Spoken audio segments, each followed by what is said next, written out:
आखिरकार वही हुआ जिसकी उम्मीद जताई जा रही थी।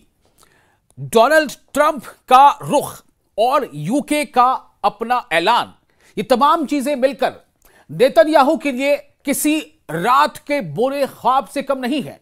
जी हां, बेंयामिन नेतन्याहू ने सोचा तो कुछ और था कि गजा की पट्टी पर इस तरह से कब्जा होगा, एडम अकॉर्ड के तहत वो कुछ और ही नक्शा बना देंगे। लेकिन जिस तरह से हमास की अपनी कोशिश जारी रही, वो इस्राएली फौज से लड़ता रहा, जिस तरह से फिलिस्तीन और गजा के लोगों ने अपनी जद्दोजहद जारी रखी, अपने वतन को न छोड़कर जाने की जो उनकी कोशिश थी, उसको लेकर लगातार वो जुल्म सहते रहे, भूखे रहे, गोलियां खाते रहे, बम उनके ऊपर बरसते रहे, लेकिन उन्होंने गजा को अपना वतन मानने से इनकार नहीं किया। वो गजा को छोड़कर जाने से बचते रहे। जाने गंवाई, अपने खानदान के लोगों की जानें चली गई, बच्चों को खोया, बहनों को खोया, माओ को खोया, बाप को खोया, बाप ने बेटे खोए, बाप ने बच्चियां खोई, लेकिन अपने वतन से मोहब्बत, अपनी सरजमीन से मोहब्बत और अपनी सरजमीन को ना छोड़कर जाने की जो कोशिश थी, ये जो जद्दोजहद थी, वो अब रंग ला रही है।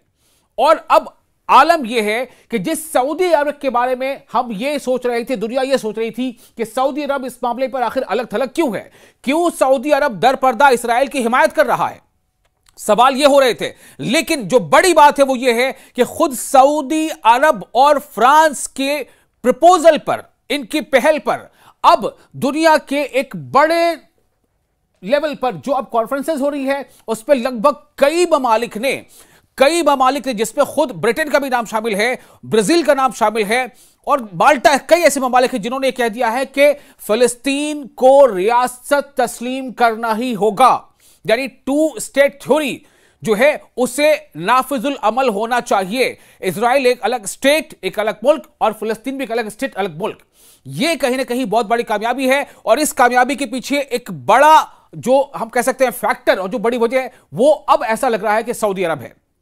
एक तरफ ईरान ने जिस तरह से इस्राएल के खिलाफ ईरान नबरद आजमा हुआ और फलस्तीनियों के हक में, गजा के हक में उसने आवाज बुलंद की, और ये जो गजा के लोगों की अपनी जद्दोजहद थी और उस जद्दोजहद को, चाहे वो फलातिला शिप रहा हो या तमाम ऐसे दुनिया के लोग जो इंसानियत और हमदर्दी के नाते गजा के लोगों के हक में खड़े हो गए, वो अपने अपने मुल्कों में मुजाहरे करते देखे गए, अपने अपने मुल्कों की पुलिस से नबरद आजमा होते देखे गए, लेकिन गजा के लोगों के हक में आवाज उठाना उन्होंने नहीं छोड़ा।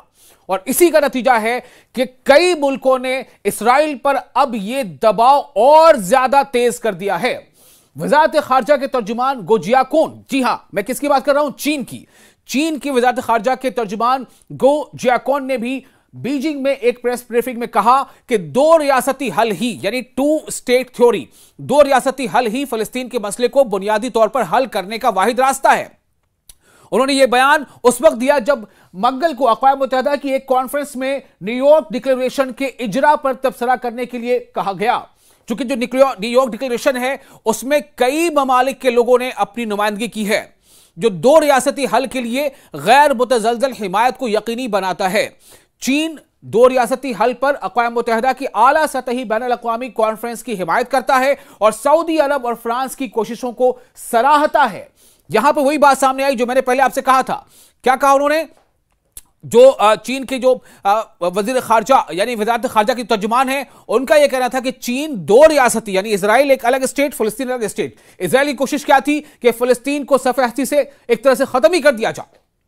तो चीन ने कहा कि चीन 2 रियासती हल पर अक़वाम मुत्तहिदा की आला सतही बैनुल अक़वामी कॉन्फ्रेंस की हिमायत करता है और सऊदी अरब और फ्रांस की कोशिशों को सराहता है।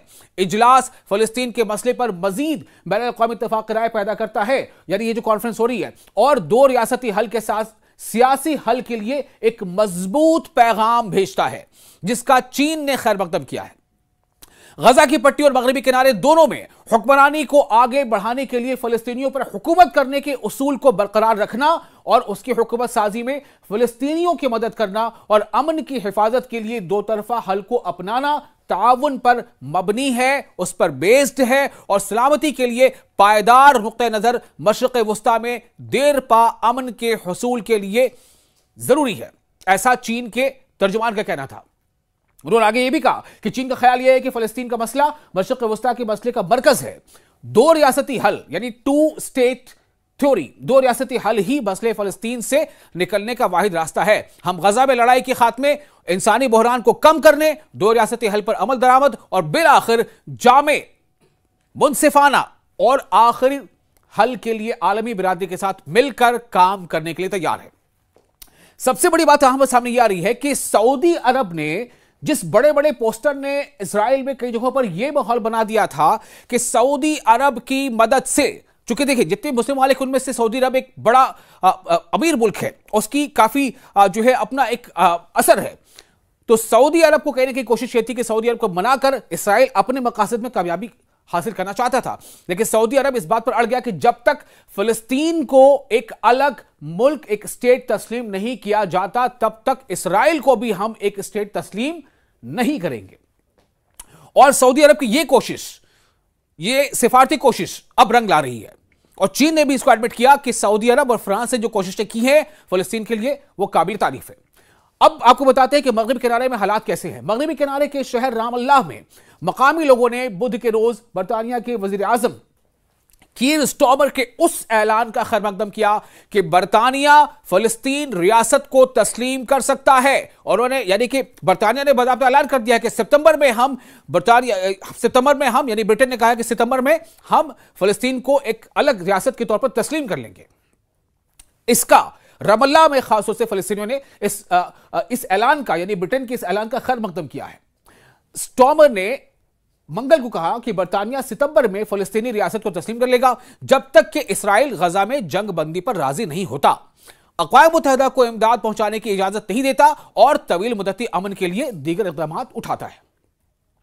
फिलिस्तीनी वजीर खारजा के सियासी मुशीर अहमद अलदीक ने कहा कि वजारत इस ऐलान को फिलिस्तीनी अवाम के साथ होने वाली तारीखी नाइंसाफी को दूर करने की शुरुआत के तौर पर समझती है। यानी फिलिस्तीनी अथॉरिटी भी इस बात से खुश है, वो मुतमईन है कि जो यूके ने, यानी कि ब्रिटेन ने, बरतानिया ने जो ऐलान किया वो कहने कहीं फिलिस्तीनियों के हक में है। उन्होंने मजीद कहा कि बरतानिया ने तारीख के दाईं जानिब खड़े होने का इंतखाब किया है, ताहम दूसरों ने तनकीद की कि बरतानिया को तस्लीम करना मशरूत था सिर्फ इस सूरत में जब इसराइल गजा में अपनी जंग को खत्म करने और एक तवील मुद्दती अमन वाहिदे को हासिल करने के अज़म का मुजाहरा नहीं करता है। फिलिस्तीन नेशनल इंस्टीट्यूट पॉलिटिकल पार्टी के जनरल सेक्रेटरी मुस्तफा बरगूती ने कहा है कि यह गैर मशरूत होना चाहिए, यानी कि जो कुछ भी ब्रिटेन कह रहा है उसमें कोई शर्त नहीं होनी चाहिए थी, प्रोवाइडेड दैट, शर्त यह है कि यह नहीं होना चाहिए था।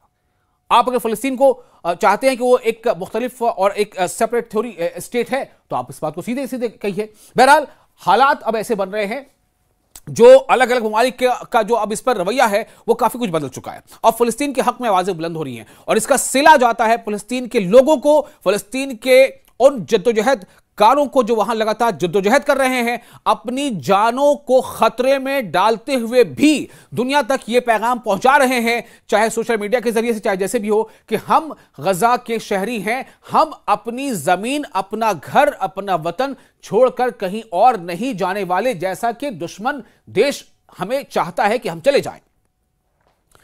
और यह भी काफी नहीं है, इस हकीकत के पेश नजर कि इसराइल गजा में खौफनाक तस्लकुशी कर रहा है और इसका इर्तिकाब कर रहा है, और खौफनाक फाकाकशी के पेश नजर हमें अब जिस चीज की जरूरत है वो इसराइल पर फौरी पाबंदियां हैं। यानी कि रमल्ला के लोग, यानी फिलिस्तीन के कुछ लोगों का यह मानना है कि जो कुछ भी ऐलान किया है यूके ने वो एक शर्त के साथ है, होना ही चाहिए था कि वो बिला शर्त हो और जल्द से जल्द इसराइल पर ज्यादा दबाव बने, इस तरह का हो।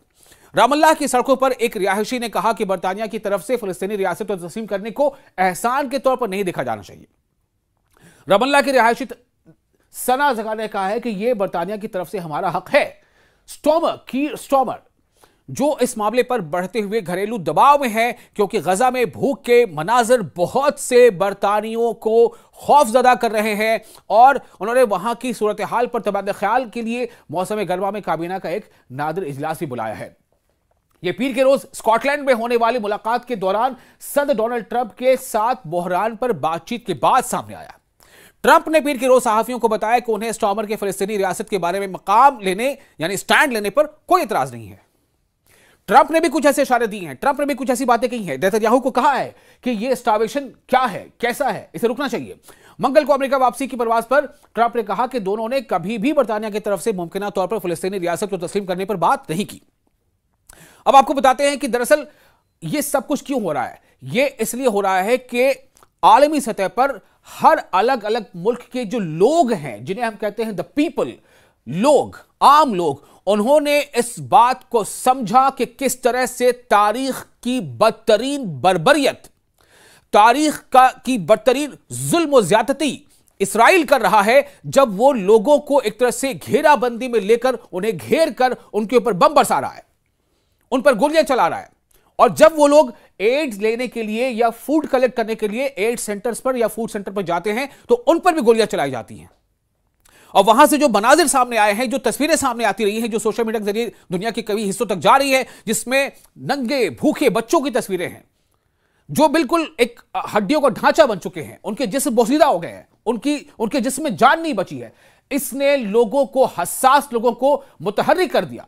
और इसके नतीजे में अलग अलग मुल्कों में जबरदस्त प्रोटेस्ट हो रहे हैं फिलिस्तीनियों के हक में, मुजाहरे हो रहे हैं इसराइल के खिलाफ।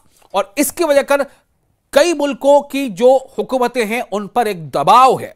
और इसी दबाव का नतीजा है कि आज ये न्यूयॉर्क डिक्लेरेशन के नाम पर जो कॉन्फ्रेंस हो रही है, उसमें कई मुल्कों के लोगों ने फिलिस्तीन के हक में बातें की हैं।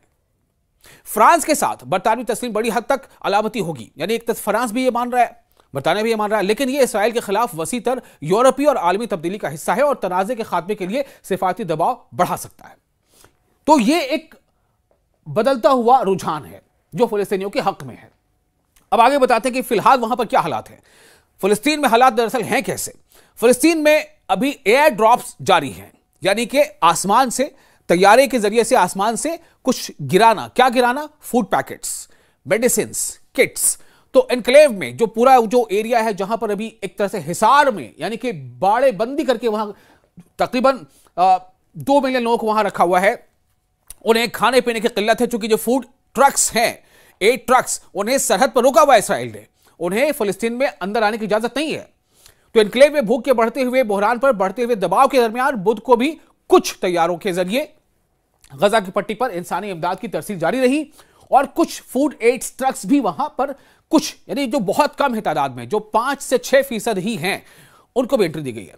देर अल बलाह और खान यूनिस के ऊपर आसमान पर इमदादी देखी गई कि इमदादी फूड पैकेट्स आ रहे थे। इसराइल ने हफ्ते के आखिर में इमदाद के बहाव को बढ़ाने के लिए कई इक़दाम का ऐलान भी किया, जिसमें तौसीह शुदा इंसानी राहदारी और बैनुल अक़वामी इमदाद में कमी शामिल है। यानी कि जो बैनुल अक़वामी इमदाद हो रहा है वो भी उसको तेजी किया जाए, जो कमी है उसको थोड़ा सा बढ़ाया जाए। आप देखिए किस तरह के हालात है, क्या नफ्सी नफ्सी का आलम है। आप सोचें, बूढ़े बच्चे खाने को नहीं मिल रहा उन्हें। किसी को खाना अगर मिल जाए तो बहुत बड़ी बात हो जा रही है, किसी को आटे की बोरी मिल जाए छोटी सी, वो घर पहुंच जाए तो बहुत बड़ी बात हो जा रही है। अक़वाम मुत्तहिदा के हुक्काम का कहना है कि जमीनी सतह पर अब तक बहुत कम तब्दीली आई है और बहुत कुछ करने की जरूरत है। ये एयर ड्रॉप्स खुराक के बहरान पर मारूफ बैनुल अक़वामी अथॉरिटी के मंगल के रोज कहने के बाद सामने आए हैं कि गजा की पट्टी में इस वक्त कहत की बदतरीन सूरत हाल चल रही है, जिसने फौरी कार्रवाई के बगैर बड़े पैमाने पर मौत की पेशगोई कर दी है। अक़वाम मुत्तहिदा के इदारों और इमदादी ग्रुपों ने तवील अरसे से इमदाद में कमी के बारे में शुकूक और शुबहात का इजहार किया है। तो अब इन बदलते हालात के बीच फिलिस्तीनियों के लिए एक खबर यही है, हालात बदल रहे हैं। देखना अहम यह होगा कि आखिर यह फैसला फिलिस्तीनियों के हक में कब तक आता है और किस तरह आता है।